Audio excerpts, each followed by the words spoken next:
Bapak Ibu sekalian, saat perintah puasa itu diturunkan, hal pertama yang disampaikan oleh Nabi Shallallahu Alaihi Wasallam kepada para sahabat beliau pada masa itu dan berkelanjutan sampai kepada kita saat ini adalah menerangkan diantaranya tentang keutamaan Ramadan, untuk menjawab sekaligus mengentaskan hoaks yang pada saat itu dibangun oleh orang-orang Yahudi yang tinggal di Madinah.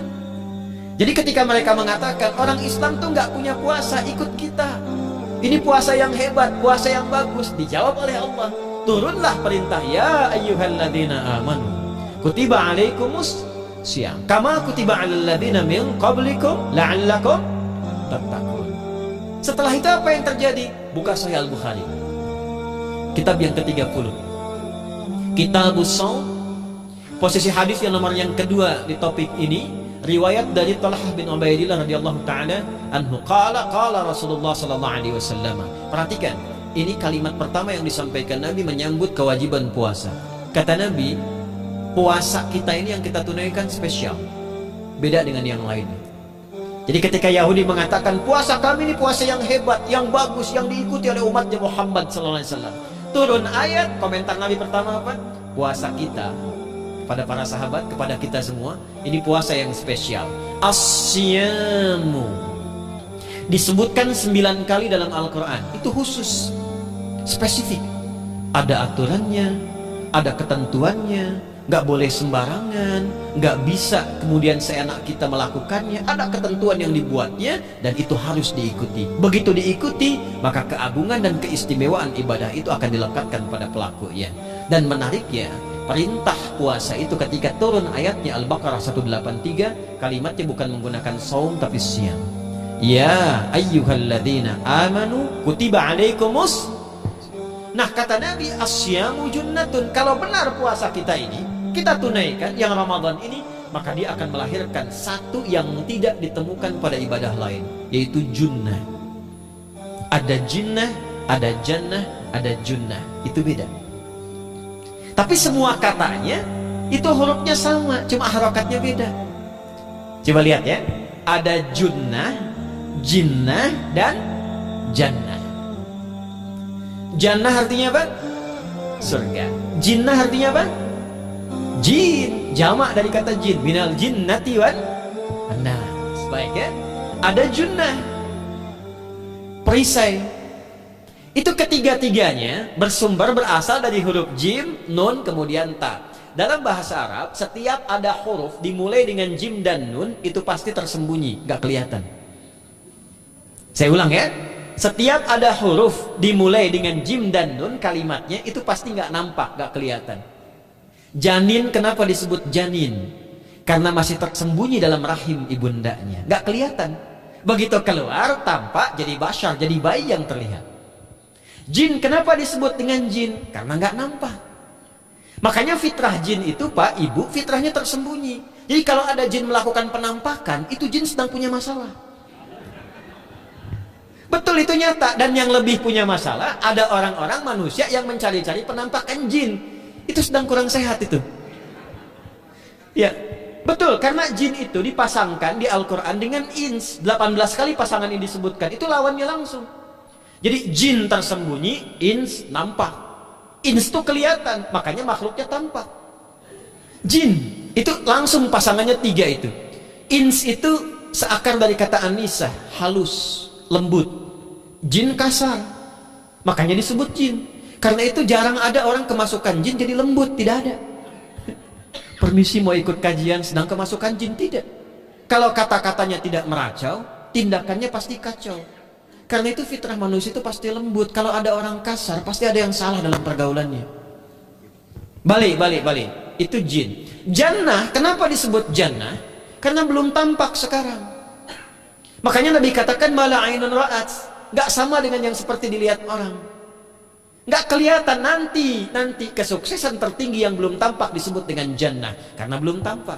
Junnah itu perisai yang bisa langsung membentengi kita dari setan secara otomatis. Tapi gak kelihatan. Karena itu kenapa ujung puasa disebut la'allakum tatakun. Tatakun itu dari kata takwa. Takwa itu dari kata wikoyah. Wikoyah itu artinya perisai. Nah, perisainya tidak tampak dalam diri kita. Tapi kalau terbiasa menunaikan ibadah puasa ini, kata Nabi, yang pertama kali akan terjadi pada orang yang puasanya benar, dia akan mendapatkan perlindungan berupa perisai dari Allah, hasil dari latihan puasanya yang dapat membentengi dia dari setan. Jadi ciri khas puasa Ramadan itu kalau sukses ditunaikan, itu akan terjauh dari godaan setan. Setan itu provokator yang memang hanya mengarahkan pada keburukan. Jadi dia nggak kenal benar. Lawannya malaikat. Malaikat nggak kenal salah, Pak. Nah, supaya terbentengi dari itu semua, kata Nabi sallallahu alaihi wasallam, kita itu dihadiahi sekarang oleh Allah satu ibadah yang kalau dilakukan ibadah itu akan mengakumulasi ibadah-ibadah yang lainnya, yang saat bersamaan dahsyatnya ibadah ini bisa menghadirkan junnah, perisai yang membentengi dari setan. Karena itu ketika dilakukan ibadahnya, saat yang bersamaan bisa ditahan maksiatnya, ditingkatkan amal solehnya. Itu bisa terdorong berbuat meningkatkan amal soleh. Sekarang kita keluar dari sini, ada yang minta, belum tentu dikasih. Nanti Ramadan tiba, sudah nyatat berapa yatimnya, berapa du'afanya, amal soleh naik. Sekarang ada orang ketinggalan sholat fardu, terlambat, masih biasa. Ramadan ketinggalan sunnah, itu gelisah. Dan pada saat itulah ketika amal soleh dikerjakan, amal salah ditinggalkan, datanglah junnah, itu perisai yang mengikat setan. Itu yang dimaksudkan di hadis Muslim. Di topik yang ke-13, namanya Kitabus Syiyam. Hadis yang pertama dari sahabat Abu Hurairah, idza jaa ramadhanu, idza kana ramadhanu, idza dakhala ramadhanu, futtihat abwabul jannati aw abwabur rahmati, wa ghulqat abwabun nari aw abwabu jahannam, wa sulsilatis syayatinu aw sufidatis syayatin. Ini maknanya. Kalau Ramadan sudah tiba, kata Nabi, maka dibukakanlah pintu-pintu surga. Para ulama berbeda pendapat dalam tafsir tentang hadis ini. Pintu-pintu surga ada yang mengatakan real dibuka, ada yang mengatakan dengan penafsiran metafor. Pintu surga itu pintunya lewat amalan. Ada 8 pintu surga kata Nabi dalam hadis yang lain, ya. Fil jannati thamaniyatu abwabin fiha babun yusamma ar-rayanu la yadkhuluhu illa as-shaimun fa idza dakhaluhu ughliqa. Di surga itu ada 8 pintu surga. 8 itu ternyata di hadis lain pintunya semua amal soleh.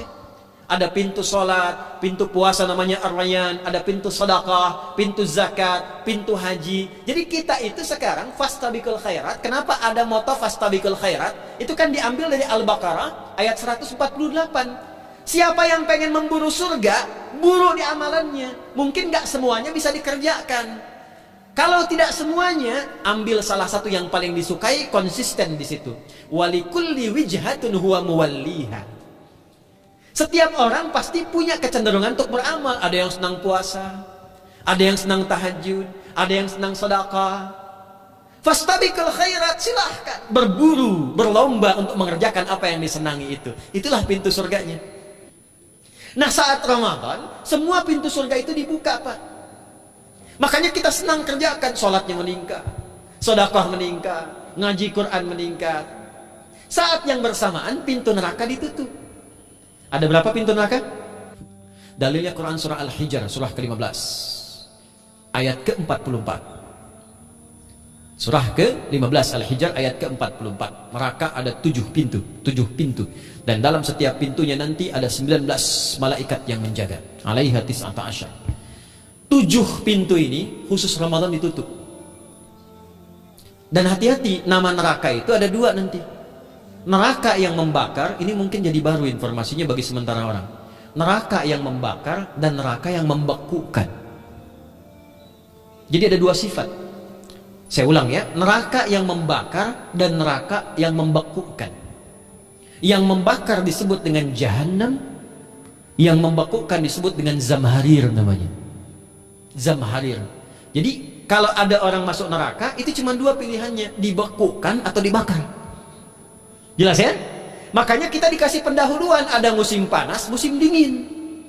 Supaya merasakan, nih orang musim dingin nih pakai lapisan-lapisan baju. Musim panas cari pendingin. Kamu sekarang cari pendingin, kata Allah, di neraka nggak ada AC. Kamu sekarang pakai berlapis-lapis, di neraka beku. Jahannam itu nama apinya. Jadi nar yang membakar itu nama apinya Jahannam. Jahannam itu nama apinya, untuk membedakan dengan api yang ada di dunia dan api yang bahan bakarnya jin dan setan saat diciptakan. Wasulsilati syayatin. Setan itu dibelenggu, diikat rapat. Bagi orang yang mau puasa benar.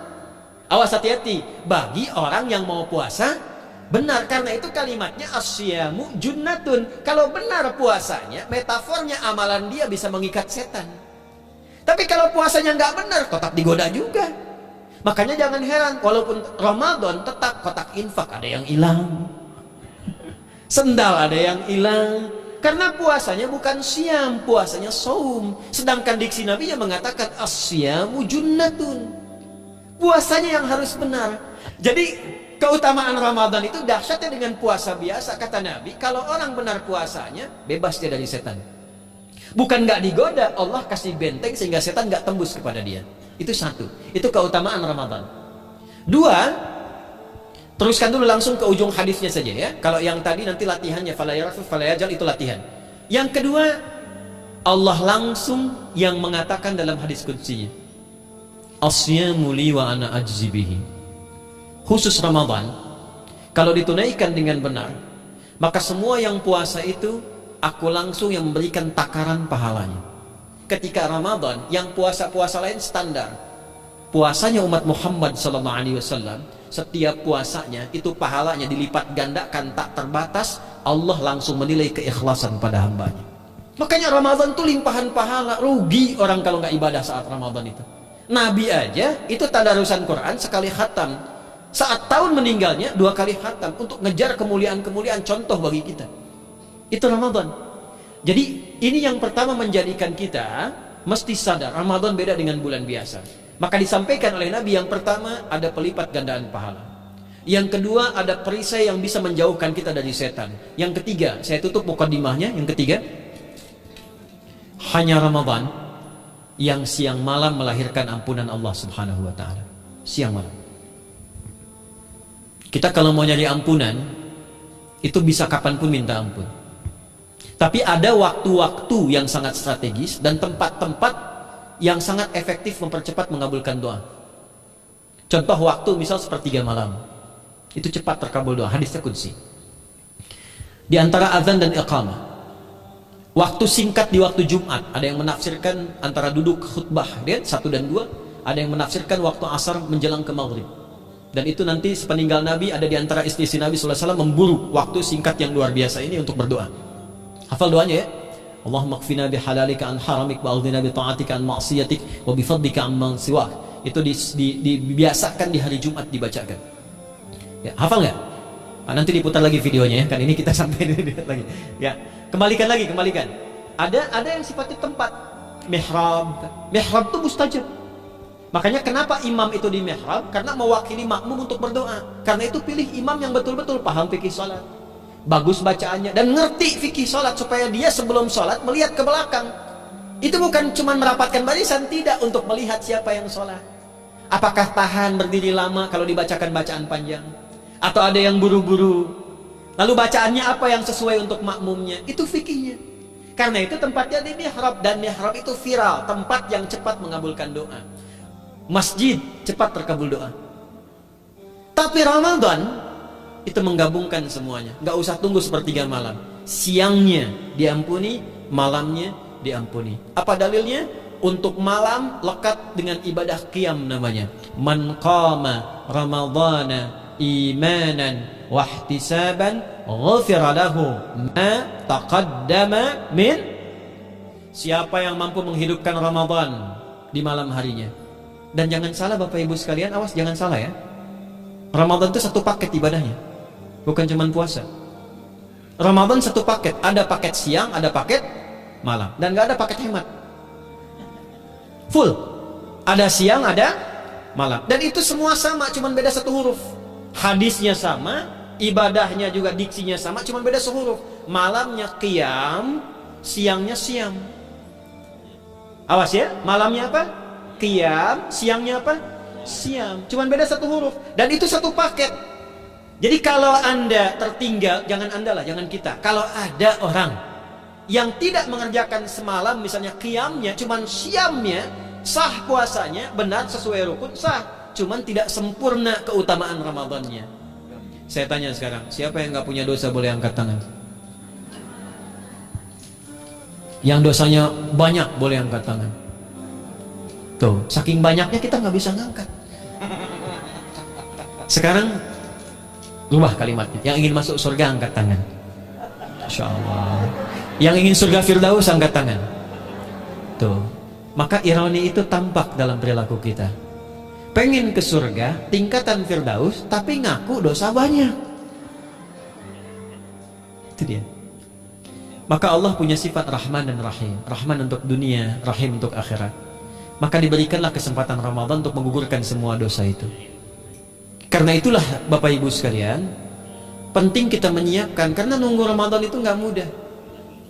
Dan nggak semua orang itu akan sampai kepada momen yang dimaksudkan. Karena itulah malaikat Jibril itu langsung komen. Ya, jadi ada dua riwayat nih, Nabi yang berdoa, malaikat yang mengaminkan. Ada malaikat yang berdoa, Nabi yang mengaminkan. Jadi Nabi akan naik memberikan tausiah di mimbarnya. Mimbar Nabi itu ada 3 gundakan. Begitu naik ke gundakan pertama, ada 3 gundakan. Lalu tibalah kemudian beliau bersabda. Ada riwayat Nabi yang berkata, malaikat mengaminkan. Ada riwayat sebaliknya, malaikat yang berkata, Nabi mengaminkan. Raghima anfu rajulin. Awas, hati-hati. Raghima anfu rajulin liman adraka ramadhana falam yughfar lahu. Terhina di hadapan Allah Subhanahu wa taala. Kotor dirinya. Bu'dan, jauh dari rahmat Allah. Liman adraka ramadhana, siapa yang sudah disampaikan ke bulan Ramadan falam yughfar lahu, tapi tak mampu mendapat ampunan Allah Subhanahu wa taala. Karena itulah saya ingin cepat. Satu, kenapa Ramadan istimewa? Karena ada ampunan Allah yang sangat luar biasa. Kenapa Ramadan istimewa? Karena ada pelipat gandaan pahala. Kenapa Ramadan istimewa? Karena ada peluang untuk menjauhkan dari setan. Dan yang terakhir, Ramadan istimewa karena semua waktu siang dan malam mempercepat terkabulnya doa. Itu yang dijamin di ayat 186 dalam rangkaian ayat Siyam dari ayat 183 sampai 187. Ayat 186-nya khusus untuk mempercepat terkabulnya doa. Wa idza sa'alaka 'ibadi 'anni fa inni qarib ujibu da'watad da'i idza da'an falyastajibu li wal yu'minu bi la'allahum yarshudun. Tafsirnya apa? Hadis Nabi sallallahu alaihi wasallam, "Thalathatun la turaddu da'watuhum al-imamul 'adil was-sha'ima hatta yuftira wa da'watul mazlum." 3 golongan yang doanya sulit sekali ditolak. Yang pertama, imam yang adil. Yang kedua adalah orang puasa sampai berbuka. Dan ketiga, doa orang yang terzalimi. Jadi kalau Bapak Ibu pengen cepat dikabulkan doanya secepat kilat, maka jadilah pemimpin yang adil. Kalau belum mampu, latihan puasa. Kalau belum mampu lagi, banyak-banyak terzalimi dan berdoa. Ya.